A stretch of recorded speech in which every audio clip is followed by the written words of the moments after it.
Hello नमस्कार, श्री स्वामी समर्थ सर्वांना। आजच्या माझ्या नवीन ब्लॉगमध्ये मी रुपाली आपलं सर्वांचं अगदी मनापासून स्वागत करत आहे आणि आजच्या व्हिडिओला सुरुवात करत आहे। चला तर मग बघूया आजच्या व्हिडिओमध्ये काय काय दाखवणार आहे मी तुम्हाला।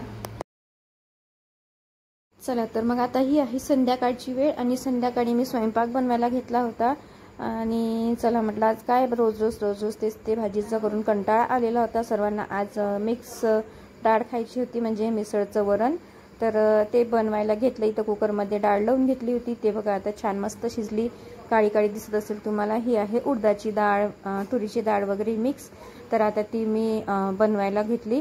छानपैकी मस्त कुकरमध्ये शिजवून घेतली। त्यानंतर बघा आता यामध्ये आपल्याला लसूण टाकायचं आहे भरपूर।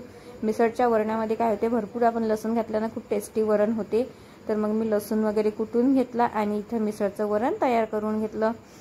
त्यानंतर बघा आता इथे मिसळचं वरण करायला आपल्याला लसूण जो लागणार होता तो काढून घेते आणि रात्रीच मी मटकी पण भिजत घालून ठेवली होती, सकाळी बांधून ठेवायला होते म्हटलं, कारण थोडेफार कडधान्य आपल्या रोजच्या जेवणामध्ये असायलाच हवे, हे माझं कंपल्सरी झालेलं आहे। तर म्हटलं चला मस्तपैकी मटकी वगैरे भिजत घालून ठेवू आणि सकाळी नाश्त्याला चणे लागणार होते, तर चणे पण मी भिजत घातले। त्यानंतर बघा इथे आता गॅसवर कढई वगैरे ठेवून घेतली आणि मिसळचं वरण करायसाठी तेल गरम करून घेतलं। त्यानंतर माझ्याकडे ग्रीन कांदे होते, म्हणजे कांद्याची पात आणलेली होती मी, त्या दिवशी बाजार केला होता तर बाजारातून, आणि मस्तपैकी कांद्याची पात घालून वरण करायला घेतलेलं आहे इथे मिसळचं। त्यानंतर बघा जिरं वगैरे टाकून घेतलं, जिरं मोहरी गरम तेलामध्ये।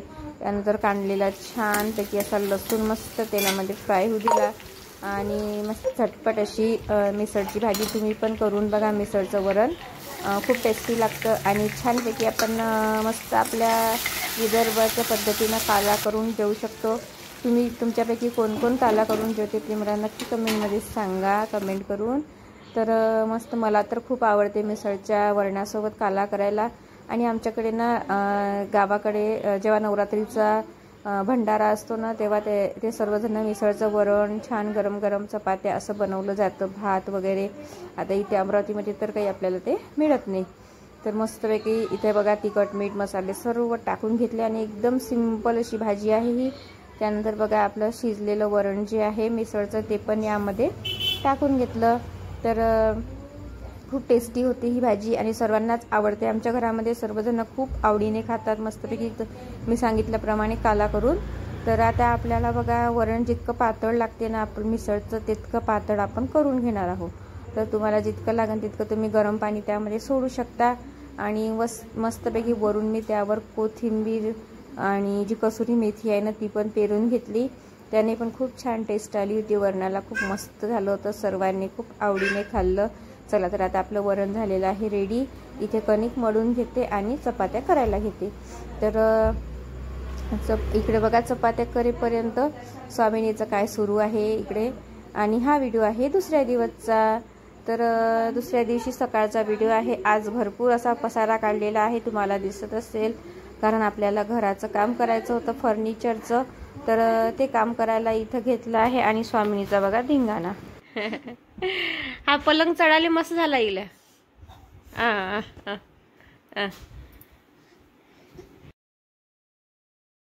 इथं बघा आज फर्निचरवाले दादा वगैरे आलेले होते, तर त्यांनी इथे प्लायवूडच्या प्लेट ज्या आपल्याला फर्निचरसाठी लागणार होत्या त्या त्यांनी कट वगैरे करून घेतल्या।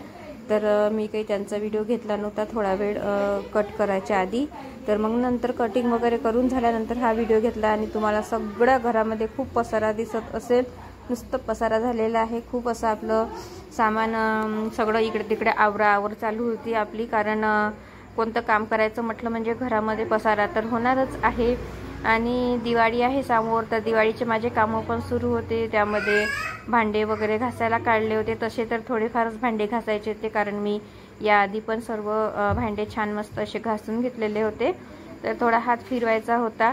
तर हे बघा आता इथं बेडवर आणि इथे फर्निचरचं काम सुरू आहे। ही जी रॅक आहे ना आपली, तर म्हणजे इथे खूप राडा दिसत होता, खूप पसारा दिसत होता, तो व्यवस्थित दिसत नव्हता, म्हणून म्हटलं चला छानपैकी थोडंसं आपलं रिनोव्हेशनचं काम करून घेऊ आपण घराचं, तेवढंच बरं वाटेल। कोणी आलं गेलं की एकदम कसं तरी वाटत होतं, पसारा वाटत होता।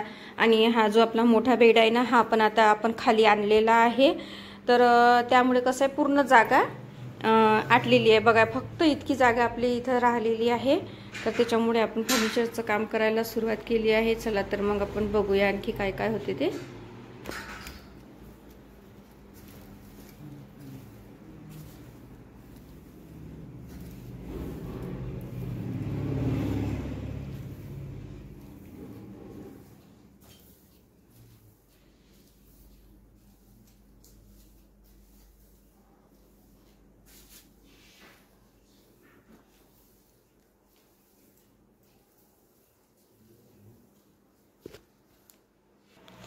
आणि बघा इथं तुम्हाला किचनमध्ये पण किती पसारा दिसत असेल. हे बघा त्या रूममधलं जितका पसारा आहे ना तो कोठ्या वगैरे आपण इथं काढून घेतले आहे.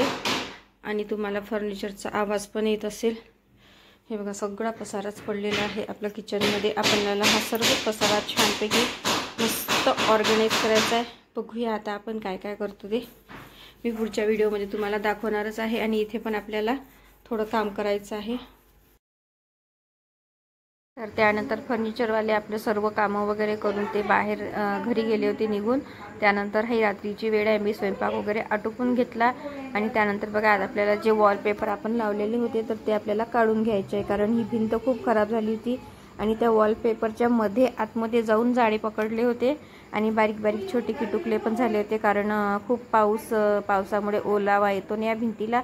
त्यामुळे हे सर्व पेपर खराब झालेले होते. तर मग मी हे काढायला घेतले आणि नाकातोंडाला बांधून मी हे काम करत आहे. कारण याच्यामध्ये जी डस्ट होती ना ती नाकात जात होती आणि त्यामुळे मला सर्दी होते. आणि तसेही हे जे फर्निचरचं काम सुरू आहे त्यामुळे पण मला सर्दी झालेलीच आहे. आणि जोपर्यंत आपली दिवाळीची कामं राहतील ना तोपर्यंत मला सर्दी होणारच आहे.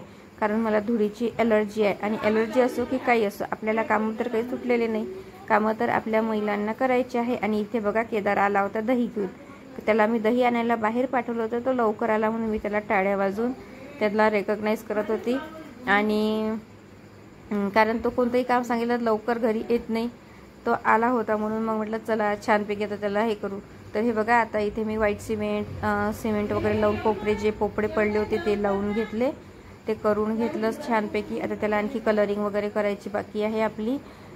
तर इथं बघा स्वामिनीच्या मस्त्या चालू आहे. जाय मम्मा देते जा. काय पेली कढी? काहीच नाही कढी पेली का कढी?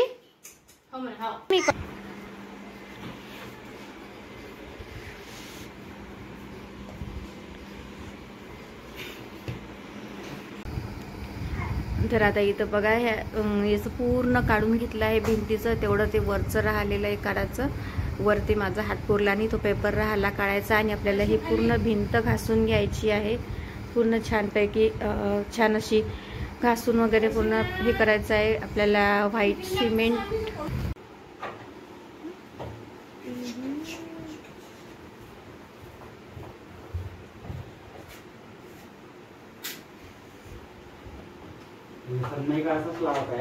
तर इथं पहा आता आपलं खाली फर्निचरचं काम सुरू आहे. आणि मला वरच्या घराची क्लिनिंग करायची होती. म्हटलं चला आता वरची आपल्याला क्लिनिंग करायची आहे.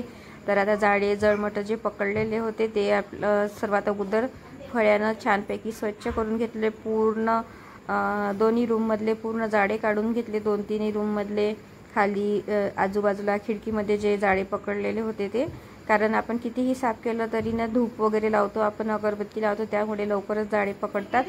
तर ते पूर्ण जाडे मी काढून घेते. आणि त्यानंतर पूर्ण घर आपल्याला छानपैकी मस्त पाण्याने धुवून काढायचं आहे. इथला सगळा पसारा बाहेर काढलेला आहे. आणि थोडंफार जे सामान आहे तेच ठेवलेलं होतं. बाकीचं जे आहे ते सर्व काढून घेतलं. आणि म्हटलं चला आता पूर्ण क्लीन करून घ्या मस्तपैकी सगळं घर. आणि क्लिनिंग करायला काढलं म्हणजे कसं आहे पसारा तर होतोच. त्यानंतर बघा आता मी किचनमध्ये आली. आणि किचनमधलं जो आहे ना आपल्याला पूर्ण सज्जा वगैरे आता इथं सगळं सामान तर मी खाली नेलेलंच आहे.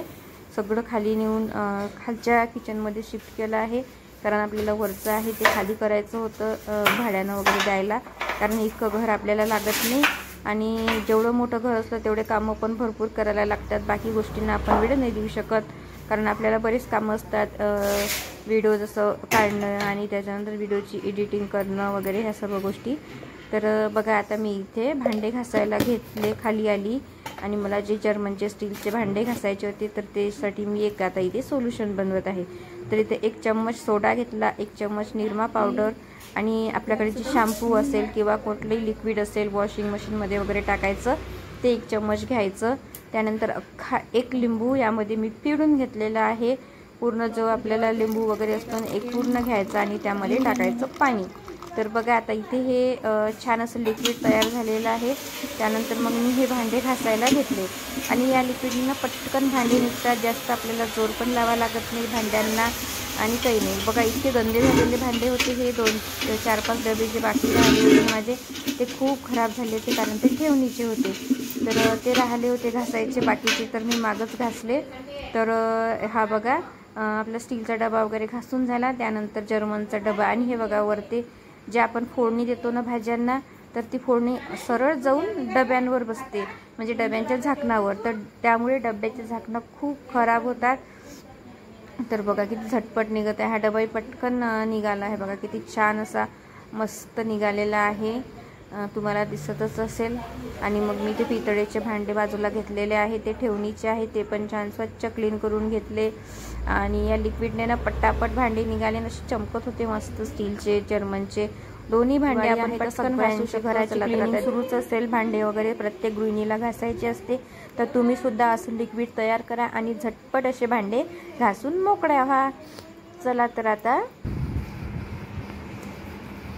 तर आता इथेच मी आजच्या व्हिडिओचा एंड करते आणि माझा आजचा व्हिडिओ तुम्हाला कसा वाटला मला नक्की कमेंटमध्ये सांगा आणि आवडल्यास लाईक करा, शेअर करा आणि सबस्क्राईब करायला विसरू नका। परत भेटूया उद्याच्या नवीन व्लॉगमध्ये, तोपर्यंत बाय।